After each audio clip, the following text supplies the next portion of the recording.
Hi everyone, my name is Ruth and I'm from the Butler County Farm Bureau. And today, Flat Aggie and I are going to talk to you about specialty crops, okay? Now when I talk about specialty crops, it is a farmer that only grows one crop, one thing in his field.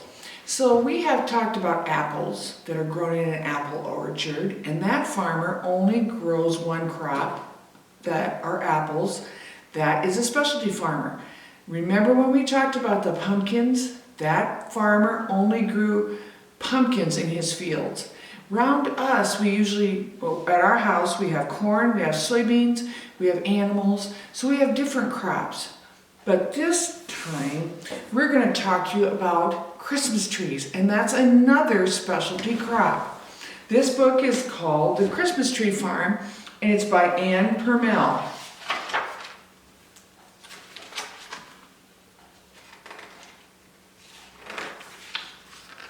Grandpa and I sit on the seat of his tractor. Right there they are. We drive through the path that winds through woods filled with Christmas trees. There are spruces, pines, and firs, so there are different kinds of Christmas trees, aren't there? Some of these trees are older than my grandpa. It is November, and the snow sprinkles the ground. The air is cold. It nips my nose. We wear warm coats, hats, gloves, and boots. Grandpa points to a tree with bushy branches. We climb down. It's called a Scotch pine, he says. Now, these needles are long needles, and they're real soft if you touch them. That's a Scotch pine. Grandpa and I put safety glasses over our eyes. The chainsaw starts with a roar, and Grandpa holds the whirling blade to the bottom of the tree, cutting through the trunk. Wood chips fly, and the tree topples over. So they wear the glasses, the goggles, to protect their eyes from the wood chips, don't they? Grandpa switches off the saw. It's quiet except for the cawing of the crows. He holds the pine by its trunk and he shakes it. The dry needles fall to the ground.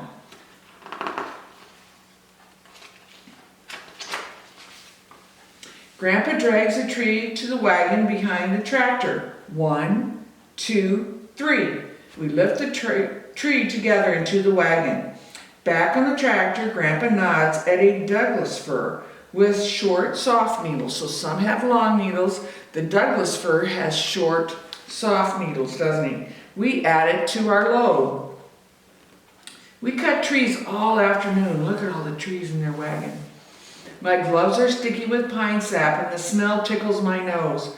By dinner time, the wagon is full of trees for the people who cannot cut their own. So some people do cut their own at the Christmas tree farm, and some buy them already cut.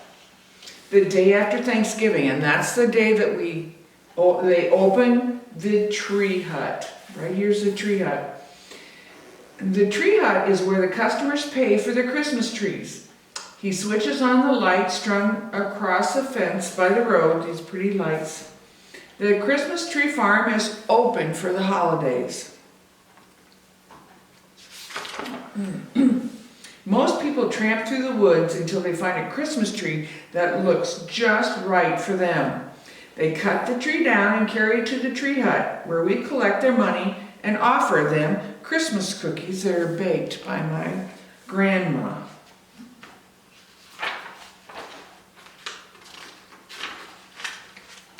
People drive from everywhere to buy Christmas trees from my grandpa. He loves to talk about the trees. He gives tips on how to keep them fresh at home. Grandpa talks as he pulls each tree through the tree baler. This red thing right here is called the tree baler. And if you watch, he pulls the tree through this tree baler and it puts netting on the tree. It actually folds the branches up. The tree comes out the other end and is covered with a net that holds the branches close to the trunk. Now it's easier to tie to the roof of your car. Now that's what the tree farmer does at Christmas time, doesn't he? But just like the farmers around here, The Christmas tree farmer works all year round, and we're going to read about that now. Most people do not know that Christmas tree farming is a year-long work. Just like we have on our farm, in the spring we plant the crops, in the summer we take care of them, in the fall we harvest them. Well, in the spring on a Christmas tree farm, the truck delivers hundreds of seedlings. Seedlings are the little trees, okay? The seedlings have many enemies. There are insects and diseases, rabbits and deer. So here's the deer, and they like those little tender seedlings. They taste good and they eat them. So do the rabbits, and some of the insects hurt the trees. So we must plant more than what will ever grow into the trees. So the tree farmer normally keeps track of how many trees he sells at Christmas time. So in the spring, he plants 2 times as many trees as what he sold at Christmas. So if he sold 250 trees at Christmas time, that means he will plant 250 trees to replace the ones he sold, plus 250 extra trees. So 250 plus 250 is 500 trees. Do you think they get those trees planted in just a couple days? No, it takes them a while, doesn't it? Grandpa, Dad, my sister Emily, and I plant the seedlings in straight rows. You can see the rows. Each row is about 6 foot apart. We leave enough space so we can drive a tractor with blades on it between the rows, turning up the soil so the weeds do not hurt the trees. So not only the animals and the insects, but the weeds can also destroy the little tree seedlings. So that was in the springtime, wasn't it? Now it's summertime, and the trees are wild and shaggy with new growth. It's kind of like when you need a haircut. Your hair is all kind of shaggy. That's what these trees are. Under the hot sun, we trim and prune and shape the trees. When we're done, they look just like real Christmas trees. So if they make them look really, really nice, that means that they'll probably be able to sell more trees when people want them at Christmas time. Do you think they get all of these trees shaped and trimmed in just a couple days? No. Probably takes them all summer, probably a few weeks to get them shaped. So that's what they do in the summertime. Now, in the fall, we measure and tag the trees. Here's Grandpa, and he has a long stick. Right here, there's an orange mark on his stick. There's the blue mark. There's a red mark, and there's on the top a yellow mark. The pole shows how tall a tree is so that we know how much it will cost. A tree as tall as this orange ring right here is 4 feet tall, and it gets an orange tag. Or an orange ribbon on it. There's the little tree. It's 4 foot tall. It gets an orange ribbon on it, doesn't it? Blue means 5 foot tall, so it's as tall as that blue mark. It's 5 foot tall. A tree that is 6 foot tall gets a red mark on it. The tallest trees are marked with yellow tags, and they're 7 foot tall or taller. It takes more than 15 years for a Christmas tree to grow that tall, and it's no surprise that the trees with yellow tags are the most expensive. So they charge you, when you go to buy the tree, for however tall the tree is that you choose. So if you go out and cut the tree down yourself, they really don't know how tall that tree was when it was standing out in the field. So this way, they have all the trees marked, and they know exactly how much to charge you for your Christmas tree. They normally charge you by the foot. So if the tree is 4 foot tall, they might charge you $5 a foot. So 4 foot times 5 is $20. The ones with the blue ribbon would cost more, $5 more, so they'd be $25. So that's a way they know how to charge in the fall. Grandpa closes the tree hut early on Christmas Eve. I count the money while he oils and hangs the saws until next year. This is the day when aunts and uncles and cousins come to Grandpa and Grandma's house for the old-time tree trimming party. So they wait clear till Christmas Eve to decorate their tree. In the backyard, we decorate the blue spruce with strings of popcorn and cranberries, birdseed wreaths, and stars of suet. We stand at the window and watch the birds feast in the glow of our Christmas tree. So they make a Christmas tree for the animals. It's kind of neat. Okay, when we first started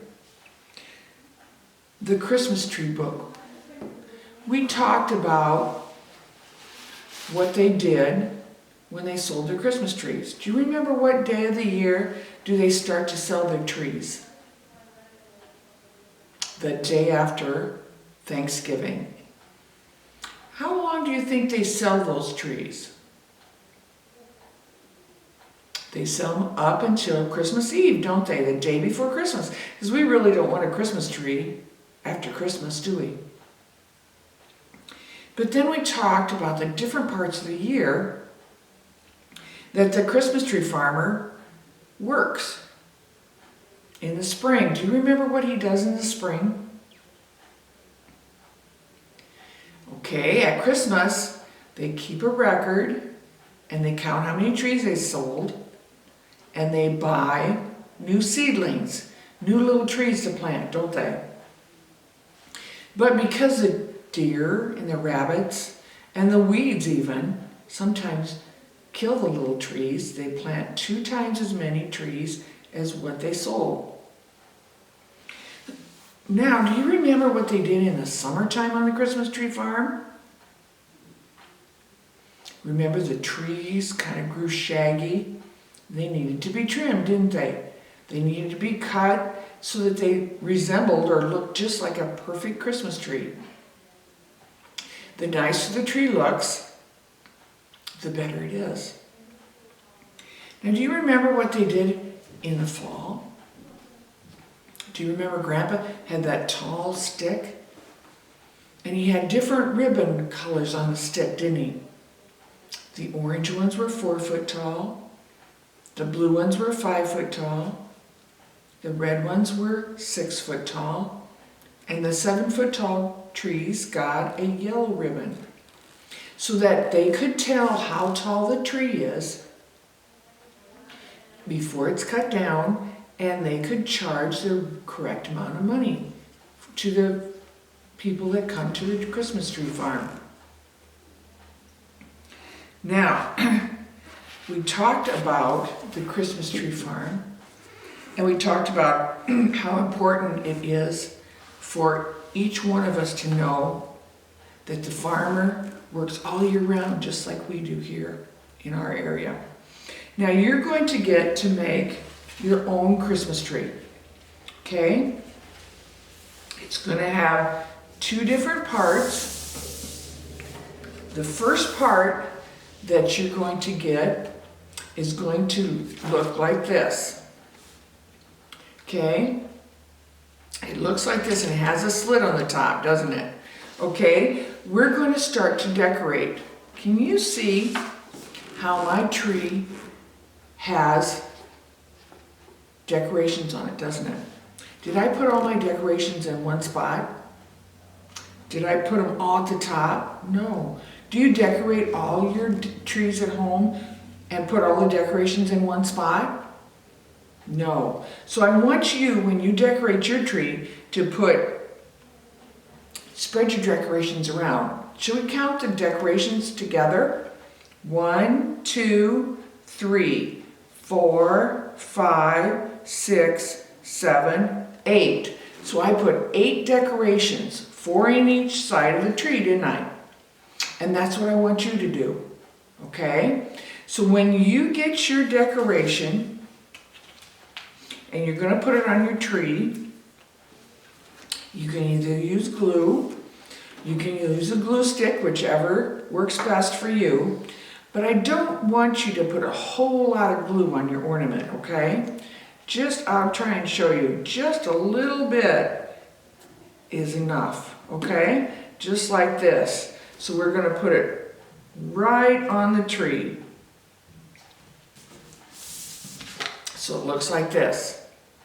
Okay, when you get all 8 of your decorations glued on this side of your tree, I want you to turn it over and lay it down, and you're gonna put 8 decorations on this side of the tree, 4 on each side of the slit. Remember, don't put any over the slit. Okay, now we're gonna lay that over on the side. We're gonna let it dry for a little bit because it can get kind of wet. And we're gonna decorate the part of the tree that you're gonna get now, and the slit will be at the bottom. Okay, this is the one that I wanted to show you that will get the star glued on it, okay? Because it doesn't have the slit at the top. So we're gonna take the glue and we're gonna put a little bit of glue on it, just like this. And we're gonna put the star at the top of the second part of your tree. Now, we're not done yet, are we? I want you to take and decorate this side of the tree. And how many ornaments do we want to put on? 8. 4 on this side and 4 on this side. Okay? When you get that done, you're going to turn it over and you're going to decorate this side just like you've been doing. So you're going to end up with 2 parts of your tree, the one with the slit on the top and the one with the slit on the bottom. Now, I want you to check because this has to be decorated on this side, these 2 sides. Then you turn them over and decorate the other 2. Make sure that the other 2 sides are decorated. So you have all 4 sides decorated. Okay, then you're going to take and you're going to set the tree right in front of you on your desk, and you're just going to slip the other one over top of it, like that. And your little tree will be yours to decorate for Christmas. Well, I hope you had fun decorating your tree, and I hope you remember that Flat Aggie and I are going to come to you next time and talk to you about agriculture again. See you and have a Merry Christmas.